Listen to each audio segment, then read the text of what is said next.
رب کو محبوب پسند آیا قرینہ میرا، دین کو پار لگاتا ہے سفینہ میرا، کام آیا ہے تو بس خون پسینہ میرا، کربلا میری نجف میرا مدینہ میرا، یہ سمجھ لو پدر غالب کل غالب ہوں، تم تو طالب ہو نبی کے، میں ابو طالب ہوں، میں ابو طالب ہوں، میں ابو طالب ہوں، میں ابو طالب ہوں۔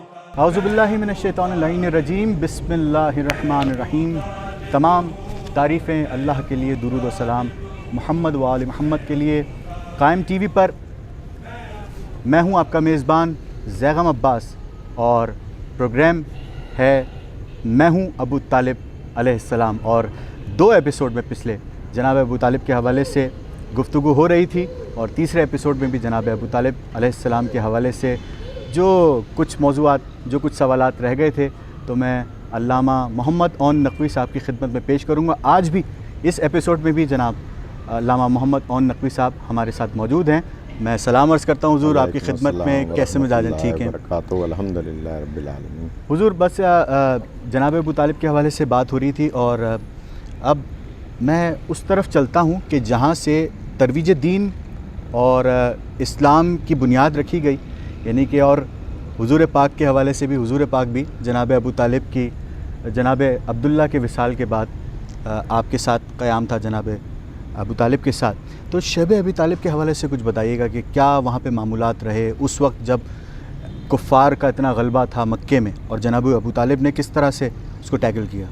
سبحان اللہ۔ میں ایک مرتبہ پھر قائم ٹی وی کے تمام کارکنوں کو اور پس کیمرہ اور پیش کیمرہ زیغم عباس کا شکریہ ادا کروں گا کہ اتنا اچھا عنوان جس پر ہم عشرے کے عشرے پڑھتے ہیں، یقین ظاہر ہے کہ اس پر تو آپ BCO پروگرام کر سکتے ہیں کہ جناب ابو طالب علیہ السلام کی شخصیت وہ شخصیت ہے، اگر میں ایک جملے سے اس پروگرام کی ابتدا کروں تو بیجا نہ ہوگا، اور وہ یہ کہ حضور پاک کی زندگی کا ہر پہلو اٹھا کے دیکھیں، حضور پاک کی دنیا میں آمد سے لے کر اور 6-7 سال کے سن سے لے کر اور رحلت تک کوئی کام سرکار نے، وہ نبی جو پابند وحی ہیں، وما ینطق عن الہویٰ کے مصداق ہیں، جو اپنی مرضی سے کوئی کام نہیں کرتے۔ بے شک میں اگلا جملہ کہہ رہا ہوں، جو اپنی مرضی سے کوئی کام نہیں کرتے،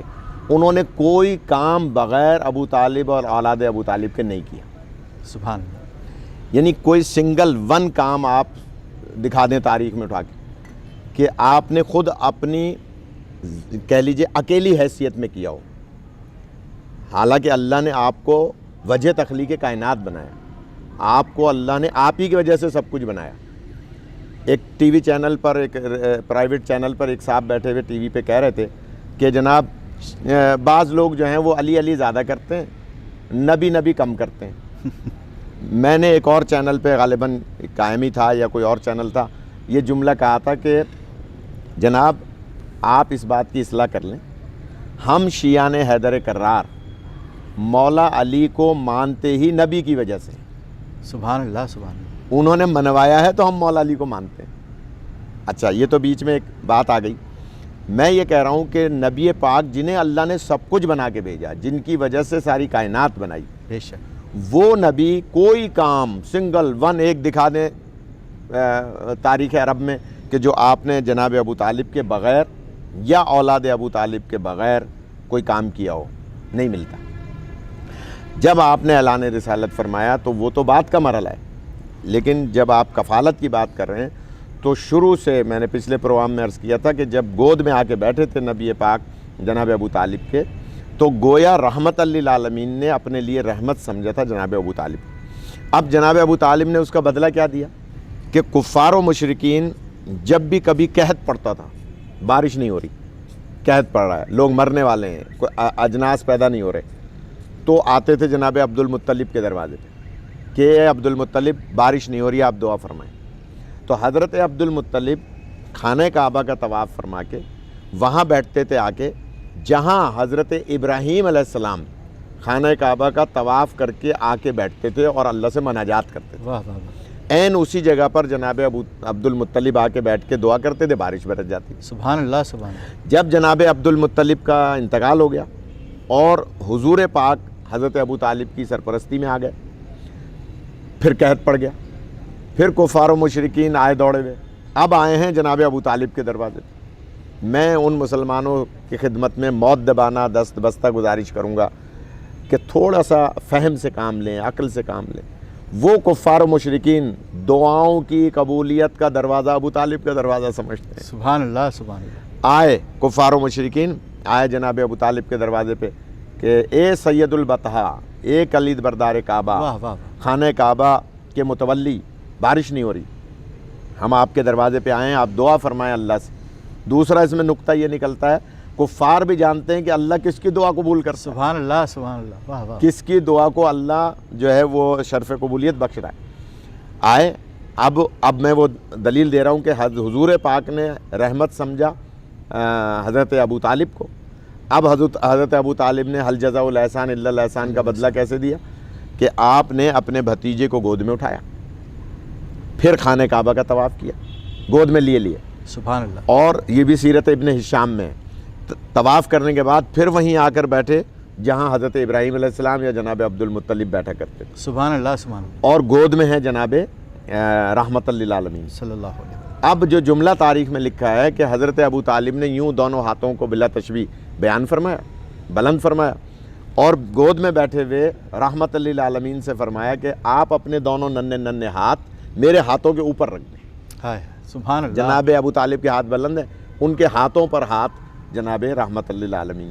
حضرت ابو طالب نے آسمان کی طرف دیکھ کے کہا یا اللہ، اے اللہ تجھے واسطہ ہے اپنی اس رحمت کا کہ آسمان سے رحمت نازل فرما. ایک دم گہرے بادل آنے شروع ہو گئے. تاریخ طبری میں بھی گہرے بادل آنے شروع ہوئے، اور جب وہ بادل پہنچے افق کعبہ پر تو حضرت ابو طالب فرماتے ہیں کہ اے کفار و مشرکین، تم دوڑو نہیں، یہ بادل یہاں نہیں برسے گا. اندازہ فرمائیں، اسے کہہ رہے ہیں کلمہ نہیں پڑھا، یہ یقین ہے. سبحان اللہ سبحان اللہ. جسے پتہ ہے کہ بادل کہاں برسے گا. یہ کسے پتہ ہوتا ہے؟ جو حجت خدا ہو. بے شک بے شک. ہماری پہلے پروگرام والی دلیل ہے جی ہاں جی ہاں. کہ جناب جو حجت خدا ہو اسے پتہ ہوتا ہے. لہٰذا فرمایا یہ بادل برسے گا غار ہرا کے بیک سائیڈ، پچھلی طرف.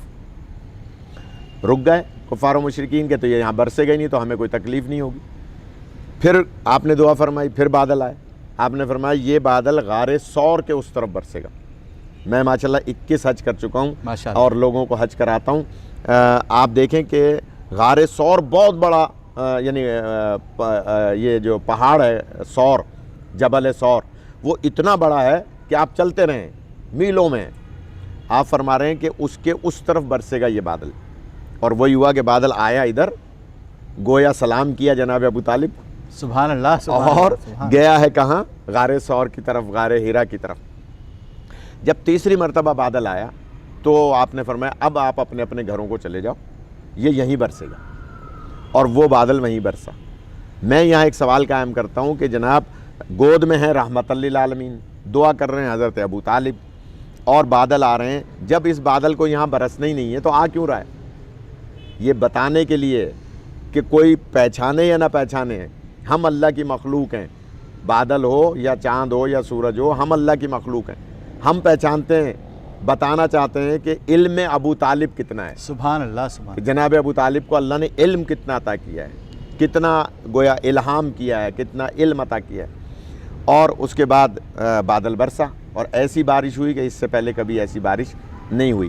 میں قائم ٹی وی کے سننے والوں کی خدمت میں یہاں ایک بات عرض کر دوں. یہ جو جناب ابو طالب آ کے بیٹھے تھے نا خانہ کعبہ کا طواف کر کے، یا جناب عبد المطلب علیہ السلام بیٹھا کرتے تھے، یا جناب ابراہیم علیہ السلام بیٹھا کرتے تھے، یہ وہی جگہ ہے جہاں سے مادر علی کعبے میں اندر داخل. سبحان اللہ سبحان اللہ. یا علی یا علی. یہ وہی مقام ہے کہ جہاں سے بی بی اندر، یعنی حضرت ابراہیم بھی اس در کا پتہ بتا رہے ہیں، حضرت عبد المطلب بھی اس در کا پتہ بتا رہے ہیں، سبحان اللہ. حضرت ابو طالب بھی اس در کا پتہ بتا رہے ہیں کہ یہ وہی در ہے کہ جہاں سے لوگوں کی گویا حاجات پوری ہوں گی. تو حضرت ابو طالب نے نہ صرف پرورش کی سرکار کی، بلکہ آپ نے دنیا والوں کو بتایا کہ ہم بنی ہاشم کون ہیں، ہمیں پہچانو، ہم اللہ کے مقرب ہیں، ہم اللہ سے دعا کرتے ہیں تو اللہ دعا قبول فرماتا ہے. اور یہ کفار و مشرکین کے کردار نے بتا دیا. تو حضرت ابو طالب پہ ہمارے لاکھوں سلام، اور ان کے کردار پر انشاءاللہ آگے بھی گفتگو ہوگی. بالکل. ہم بنی ہاشم کون ہیں یہ جناب ابو طالب علیہ السلام نے بتایا. یہیں سے گفتگو کو جوڑیں گے اس چھوٹے سے مختصر سے بریک کے بعد علامہ صاحب کے ساتھ. میں ابو طالب ہوں، میں ابو طالب ہوں، میں ابو طالب ہوں، میں ابو طالب ہوں، میں ابو طالب ہوں، میں ابو طالب ہوں، میں ابو طالب ہوں، میں ابو طالب ہوں، میں ابو طالب. السلام علیکم. بریک کے بعد دوبارہ سے خوش آمدید کہتا ہوں آپ تمام ناظرین کو جو قائم ٹی وی پر یہ پروگرام دیکھ رہے ہیں. میں ہوں ابو طالب علیہ السلام. ہماری گفتگو بریک سے پہلے یہ تھی. جناب ابو طالب علیہ السلام نے فرمایا کہ ہم بنی ہاشم کون ہیں یہ زمانے کو بتایا. تو جناب بنی ہاشم کے حوالے سے قبلہ سے سوال کرتے ہیں نا کہ موقع کی مناسبت بھی ہے اور سوال جڑ بھی گیا بریک سے پہلے. حضور بنی ہاشم کے حوالے سے بھی بتائیے. یہ خاندان، یہ مکے میں جناب ابو طالب کا خاندان، جناب عبد المطلب کا خاندان کیا قدر و منزلت رکھتا تھا، اور ان کی حیثیت معاشرے میں. ظاہر ہے کہ آپ جب رہ رہے ہوتے ہیں کسی سوسائٹی میں تو ہر خاندان کا اپنا ایک حیثیت ہوتی ہے، معاشرے میں میل ملاپ بھی ہوتا ہے. تو یہ بنی ہاشم کا کس طرح سے میل جول تھا؟ جناب ابو طالب کس طرح سے راو رسم رکھتے تھے؟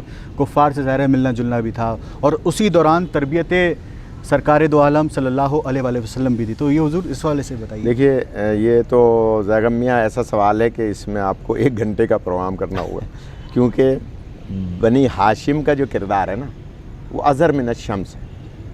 اور جیسا کہ میں نے پہلے یا دوسرے پروگرام میں عرض کیا تھا کہ اگر اوپر تک چلے جائیں تو حضرت عدنان، حضرت قیدار، حضرت نزار، اور پھر ہوتے حضرت معاد، اور پھر حضرت ہاشم، اور پھر حضرت عبد المطلب، اور حضرت عبداللہ، اور حضرت ابو طالب، جناب حمزہ، یہ تمام وہ شخصیات ہیں کہ جو اپنے اندر ایک ایک شخصیت سمندر رکھتی ہے. سبحان اللہ. علم کا، تقوی کا، پرہیزگاری کا، جاہ و حشم کا، مہمانداری کا، اور انکساری کا، ملنساری کا. ان سارے کے سارے افراد پر الگ الگ آپ 20 پروگرام کر سکتے ہیں. یقیناً. میں بلکہ قائم ٹی وی سے پھر گزارش کروں گا، پہلے پروگرام میں بھی میں نے ایک گزارش کی تھی کہ جناب حمزہ پہ علیحدہ پروگرام کریں. جناب حمزہ علیہ السلام پہ ہمارے یہاں پروگرام ہوتے ہی نہیں ہے. جی ہاں. بات ہی نہیں ہوتی. جی ہاں. جناب حمزہ پہ پروگرام کریں. جناب حمزہ کا کردار اور ان کی خدمات بہت زیادہ ہیں جو بیان نہیں ہوتی. جناب ہاشم، کیونکہ آپ نے بنی ہاشم کی بات کی ہے تو میں اس لیے عرض کر دوں کہ بنی ہاشم کا ایک ایک فرد علیحدہ حیثیت رکھتا ہے. حضرت ہاشم کو ہاشم کیوں کہتے ہیں؟ ہاشم کہتے ہی اس لیے ہیں کہ وہاں کے علاقے کے پرندے بھی جانتے تھے سبحان اللہ. واہ. کہ ہاشم کب کھانا کھلائیں گے، رزق ملے گا. کیا بات ہے. سبحان اللہ. واہ واہ. جناب ہاشم کو حشم سے نکلا ہے، اور وہ کیا کرتے تھے کہ گویا ایسا سالن بناتے تھے بڑے بڑے دیگوں میں کہ جن کو جناب وہ ایسا مکس ہو جاتا تھا جیسے ہمارے یہاں حلیم تو نہیں کہوں گا، کھچڑا جس کو ہم کہتے ہیں، اس ٹائپ کا جو ہے وہ کھانا بناتے تھے اور وہ کھانا کھلایا کرتے تھے. جب خود حضرت عبد المطلب کی شادی ہوئی تھی تو مہینوں آپ نے جو ہے وہ کھانا کھلایا تھا لوگوں کو. جب حضرت ابو طالب کی شادی ہوئی تھی تو مہینوں کھانا کھلایا تھا لوگوں کو. خود جناب عبداللہ کی جب بی بی آمنہ سے شادی ہوئی تھی تو آپ نے مہینوں لوگوں کو کھانا کھلایا تھا.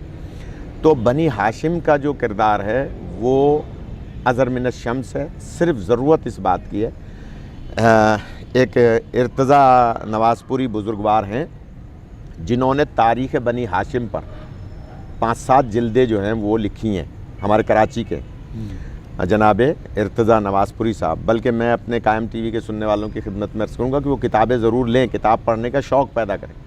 اس میں انہوں نے ایسی باتیں درج کی ہیں شیعہ سنی کتابوں کے متقدمین علماء کی کتابوں کے حوالے سے کہ بنی ہاشم کا کردار بالکل منفرد اور علیحدہ دکھایا ہے۔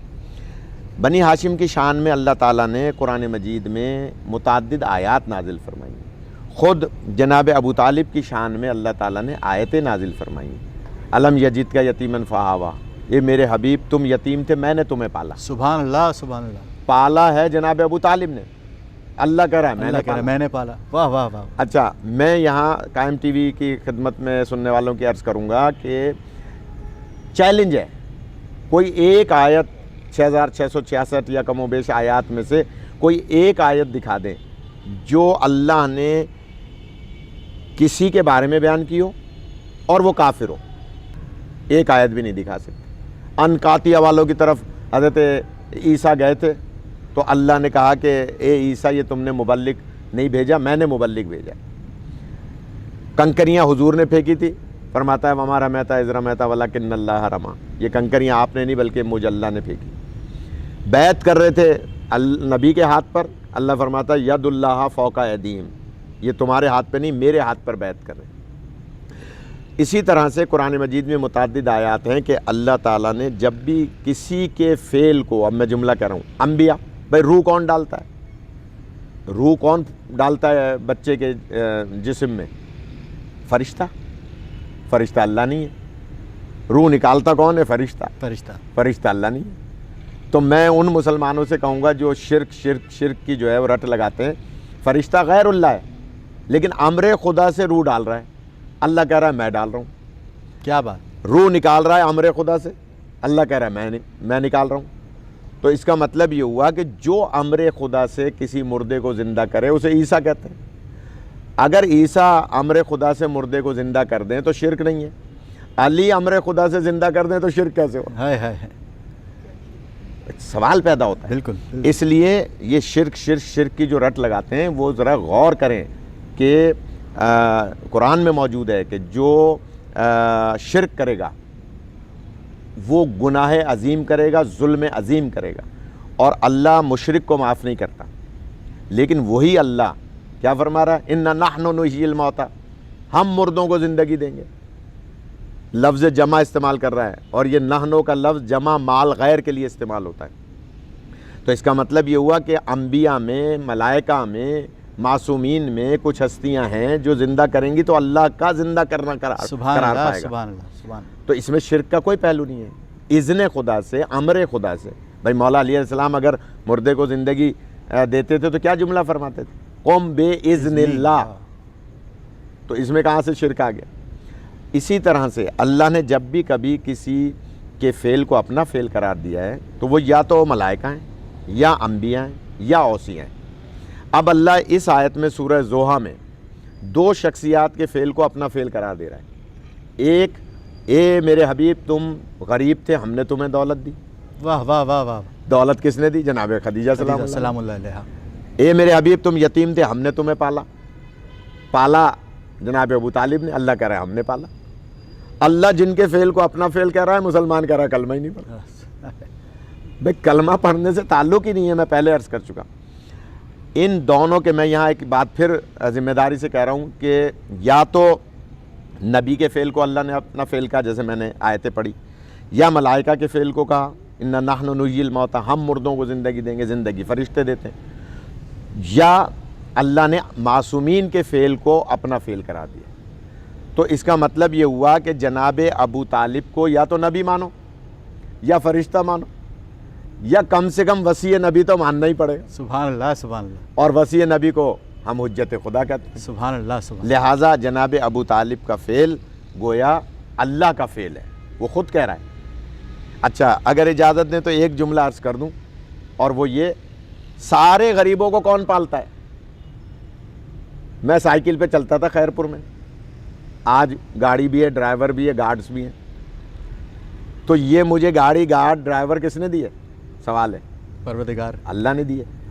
تو میں غریب تھا، مجھے اللہ نے اگر نوازا تو اللہ نے نوازا نا، بے شک۔ تو ہر غریب کو اللہ ہی دولت دیتا ہے۔ اچھا جو یتیم ہوتا ہے اسے کون پالتا ہے؟ اللہ ہی پالتا ہے۔ تو ساری دنیا کے یتیموں کو اللہ پال رہا ہے، سارے غریبوں کو اللہ دولت دے رہا ہے، پھر حضور کو جتلانے کی کیا ضرورت ہے؟ تو میں کہہ سکتا ہوں نا یا اللہ تو حضور کو جتلاتا تو یہ جتلاتا کہ ہم نے خلق عظیم پہ آپ کو فائز کیا اور کسی کو نہیں کیا، ہم نے شافی روز محشر آپ کو بنایا اور کسی کو نہیں بنایا. یہ جتلانے والی باتیں تھی بالکل.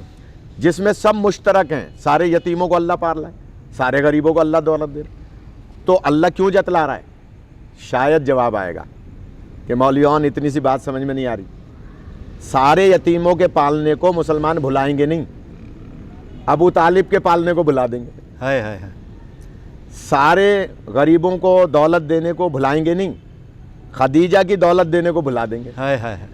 لہٰذا میں آیت بنا کے نازل کر دوں گا کہ جب بھی قاری قرآن پڑھے گا اسے ابو طالب بھی یاد آئے گا، خدیجہ بھی یاد آئے گا. جب بھی قاری قرآن پڑھے گا اسے جناب ابو طالب علیہ السلام بھی یاد آئیں گے اور ام المومنین جناب خدیجۃ الکبریٰ سلام اللہ علیہا بھی یاد آئیں گی. یقیناً حضور دامن وقت میں گنجائش ختم ہو چکی ہے اور پروگرام اور اتنی کوئی خوبصورت گفتگو رہی ہے کہ وقت کا یقیناً پتہ نہیں چلا. اور میں شکر گزار ہوں حضور آپ کا کہ آپ نے ہمارے ناظرین کے لیے جو اتنے قیمتی جملے آپ نے بیان فرمائے اور جناب ابو طالب کی ہستی پر آپ نے اتنا خوبصورت گفتگو ارشاد فرمائی. آپ کا بہت تہہ دل سے ممنون و متشکر ہوں اور قائم ٹی وی کی جانب سے بھی آپ کا شکریہ ادا کرتا ہوں اور آپ سے اجازت چاہتا ہوں. اور بس آخر میں آپ کا میزبان زیغم عباس، میں ہوں ابو طالب کے اس تیسرے ایپیسوڈ کے آخر میں 4 مصرے میں پیش کر دیتا ہوں اور اس کے بعد اجازت چاہوں گا کہ شہ کے دم سے روشنی کا سلسلہ باقی رہا، واہ بجھ گئے طوفان چراغ کربلا باقی رہا. اور اے مسلمان پنجے تن کے نام کی عظمت نہ پوچھ، اے مسلمان پنجے تن کے نام کی عظمت نہ پوچھ، ان کی برکت سے سفینہ نوح کا باقی رہا. سبحان اللہ. میں ابو طالب ہوں، میں ابو طالب ہوں، میں ابو طالب ہوں، میں ابو طالب ہوں، میں ابو طالب ہوں، میں ابو طالب ہوں، میں ابو طالب ہوں، میں ابو طالب ہوں، میں ابو طالب ہوں، میں ابو طالب ہوں.